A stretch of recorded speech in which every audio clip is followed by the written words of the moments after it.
Good morning students. तो last lecture में हमने magnetic field due to toroid देखा, inside the core of torrid,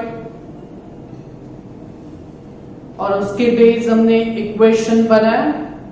okay, अभी torrid के लिए एक प्रॉब्लम है, दैट इज एक्सरसाइज नंबर 17। उसको अभी हम सॉल्व करेंगे। ओके, बहुत इजी न्यूमेरिकल है और इसमें 3 क्वेश्चन है, A, B and C।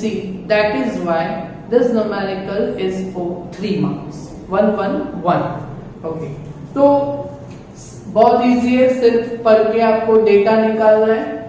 और टॉरॉइड है of core has inner radius 25 centimetre and outer radius 26 centimetre. Okay, वो टॉरॉइडल रिंग रहता है ना, तो वो सेंटर से इनर पोर्शन का रेडियस आपको दिया गया हुआ है, आउटर पोर्शन का रेडियस आपको दिया गया होता है। बट हमने जो कोर का जो एक्सिस है वो तो बीच में रहता है, सो इनर और आउटर के बीच का रीजन तो वो सेंटर रहेगा, है ना, मिड पॉइंट रहेगा। तो वो यहाँ पे इनर रेडियस आपको दिया गया हुआ है, that is R1 25 centimetre, R2 that is 26 centimetre. Okay, तो यहां पे आपका जो मेन रेडियस है वो centre of axis of toroidal ring रहेगा। ओके, तो वो मिड पॉइंट रहेगा, so radius R is equal to mid point, इसके बीच की वैल्यू लेंगे, that is R1 plus R2 divide by 2, so you will have 25 plus 26 divide by 2। So आपका answer कितना आएगा? तो बीच का वैल्यू 25.5 सेंटीमीटर रहेगा। ओके, तो सेंटीमीटर का मीटर में हम कन्वर्जन करेंगे तो डिवाइडेड बाय 100, सो 0.225 मीटर रहेगा, 255। क्लियर? तो ये रेडियस का पोर्शन हो गया। ओके, विथ टर्न्स ऑफ 3500, तो नंबर्स ऑफ टर्न आपको दिए गए हुए हैं, capital N is equal to 3500।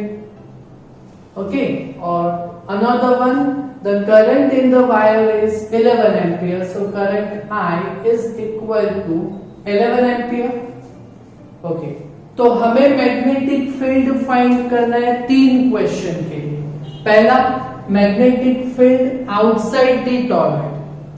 हमने थियोरी में ये सब देखा है कि मैग्नेटिक फील्ड वो जो सिर्फ कोर के अंदर रहता है, आउटसाइड, तो वो आउटसाइड अगर जो भी एम्पियर्स लूप रहती है, एम्पियरन लूप, है ना, तो इसके अंदर का जो एनक्लोज करंट रहता है वो 2 टाइप का रहता है, डॉट एंड क्रॉस वाला। थ्योरी में देखा है ना, तो enclosed current will be 0, that is why magnetic field B is equal to 0। Theory में देखा, ये पूरा स्टेटमेंट हमने वो टिक मार्क भी किया था। तो ये outside the torrid magnetic field कितना होगा? 0, 1 लाइन में हो गया। ओके, वैसे का वैसे क्वेश्चन B, तो question B, in empty space surrounded by torrid magnetic field B question. Okay, तो वो टॉरॉइड कुछ ऐसे रहता है ना, तो वो बीच का जो एम्प्टी स्पेस रहता है, ओके, उसमें मैग्नेटिक फील्ड कितना? तो एम्प्टी स्पेस में भी अगर आप एम्पियर्स लूप लेंगे तो इसके अंदर का जो एनक्लोज करंट होता है वो भी 0 रहेगा, that is why magnetic field B is also 0 Tesla. तो ये दोनों क्वेश्चन हो गए बाहर और in empty space of torrid, हो गया ना। ओके, बट मैग्नेटिक फील्ड वो तो अंदर ही आता है कोर में। तो third question is inside the core of torrid, तो वहां पे मैग्नेटिक फील्ड का इक्वेशन आपको मालूम है ना, B is equal to mu 0 small n, where small n is equal to numbers of turn, capital N, but per unit length नहीं, यहाँ पे circumference, that is capital N by 2 pi r. Okay, तो B is equal to, यहां पे equation में रखेंगे तो mu zero capital Ni by 2 pi r होगा। क्लियर?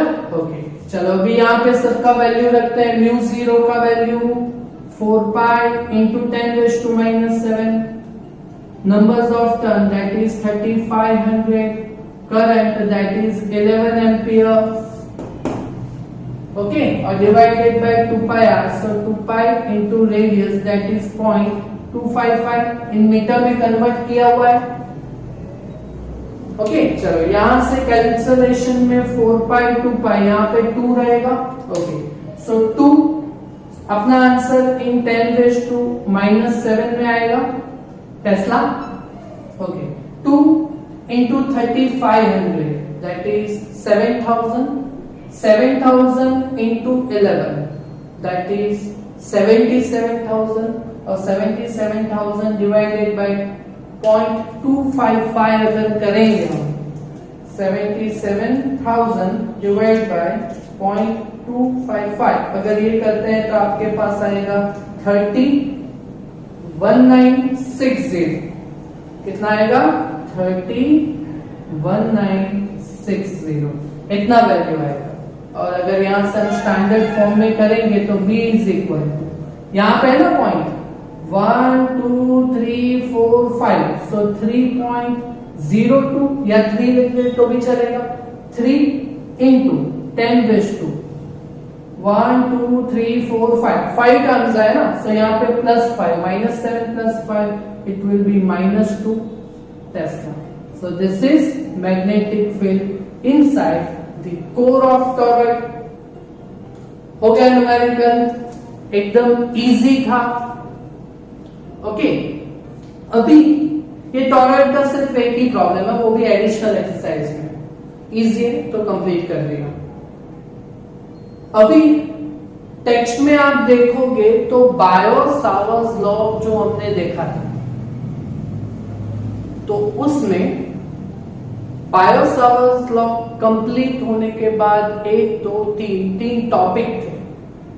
तो उसमें ये एक टॉपिक था that is relation between, last topic था बायो-सावर्ट्स लॉ खत्म होने के बाद, है ना, एक टॉपिक था that is relation between mu zero, ये कांस्टेंट हमने इस चैप्टर में पढ़ा है मैग्नेटिक फील्ड के, mu zero that is mu permeability of free space, zero space, mu zero. फिर एप्सिलॉन जीरो, ये चैप्टर नंबर 1 2 3 में था, constant of electricity that is epsilon zero permittivity of free space, epsilon zero, and speed of light. आपको मालूम है speed of light 3 × 10⁸ metre per second in free space. तो speed of light that is c. इन 3 जो quantities है उनके बीच का हमें रिलेशन लाना है। तो वो रिलेशन कैसे लाएंगे? तो अगर ये टॉपिक आपको पूछना हो तो 2 मार्क्स के लिए आ सकता है। तो बहुत इजी है, 2 कांस्टेंट है mu zero and epsilon zero that are the constants of magnetic field and electric field respectively. Okay, तो ये दोनों का मल्टीप्लिकेशन करते हैं। ओके, तो here mu zero into epsilon zero, इन दोनों का मल्टीप्लिकेशन किया हमने। ओके, अभी हमारे पास जो वैल्यू है वो एक्चुअल में तो कांस्टेंट है, वो म्यू जीरो डिवाइड बाय 4 पाई, बराबर है। ओके, और एप्सिलॉन जीरो तो हमने अकेला तो पढ़ा ही नहीं था, वो कुछ पढ़ा था 1/4 pi epsilon zero that is our coulomb constant के 9 × 10⁻⁹ वाला पोर्शन। तो हम यहाँ पे क्या करेंगे, 4 पाई के साथ डिवाइड करेंगे और 4 पाई के साथ मल्टीप्लाई करेंगे। ओके, तो यहाँ पे क्या होगा, mu zero divide by 4 pi into 4 पाई के साथ डिवाइड किया, 4 पाई के साथ मल्टीप्लाई हो गया। क्लियर? ओके, यहाँ पे म्यू जीरो और 4 पाई का वैल्यू तो हमें मालूम है, नाउ यहाँ पे μ0 ओवर 4 पाई,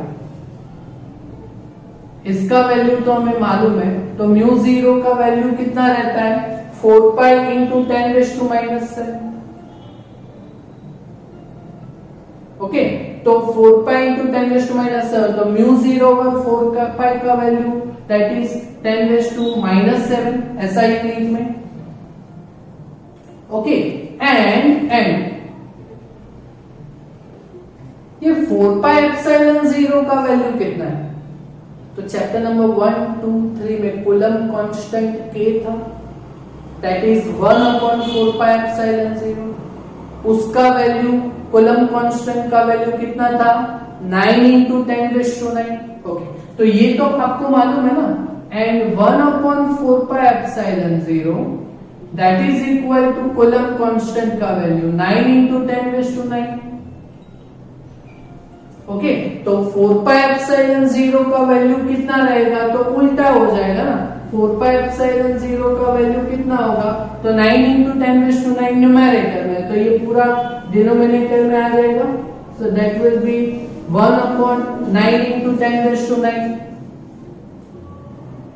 ओके, तो ये दो वैल्यूज को हम ऊपर रखते हैं, तो that is μ0 into epsilon 0 is equal to, है ना, यहां पे रखते हैं, तो μ0/4 पाई एप्सिलॉन 0 और 4 पाई एप्सिलॉन 0।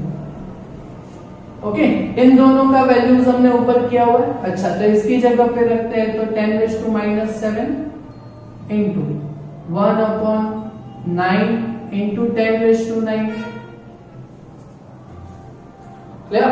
ओके, तो 10⁻⁷ नीचे आएगा, तो it will be 10⁻+7, so you will have 9 into 10⁻⁻⁷, नीचे आएगा तो +7, 9 + 7 it will be 16।